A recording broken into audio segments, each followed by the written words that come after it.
আসসালামু আলাইকুম। Morocco explorer সিরিজের নবম পর্বে স্বাগতম। আমরা ফেজ মেকনেস শেষ করেছি।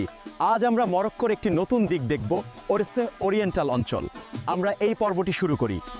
প্রাচীন শহর তাজা দিয়ে শুরু করছি, যা প্রাচ্যের প্রবেশদ্বার।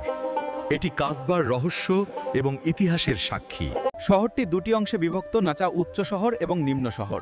উচ্চ শহরে ঐতিহাসিক মিনার, প্রবেশদ্বার এবং ঐতিহ্যবাহী মুসলিম স্থাপত্য রয়েছে।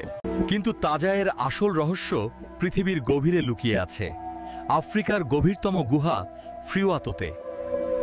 এর প্রবেশপথের সৌন্দর্য সত্যিই শ্বাসরুদ্ধকর। এবার আমরা তাজা থেকে বেরকানের সবুজ ভূমিতে যাব, যা মরক্কোর সাইট্রাস রাজধানী। এটি প্রকৃতির এক অফুরন্ত ভাণ্ডার। এই হলো জেকজেল গিরিখাত এবং তাফোগাল্টের প্রাচীন গুহা।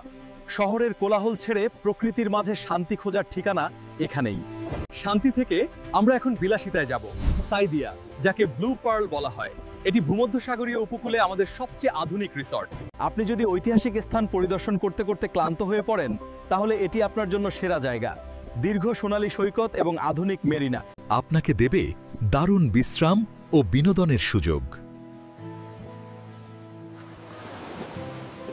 পূর্বাঞ্চলীয় এই অসাধারণ যাত্রা এখানেই শেষ। আমরা তাজার ইতিহাস থেকে সাইদিয়ার নীলমুক্তা দেখেছি। পরবর্তী পর্বে আমরা উজদার সাথে যাত্রা শুরু করব। এই পর্বটি কেমন ছিল আপনি ফেসবুক পোস্টে লাইক, কমেন্ট এবং শেয়ার করবেন। পরবর্তী 10টি পর্বে আবার দেখা হবে। আল্লাহ হাফেজ, বাই।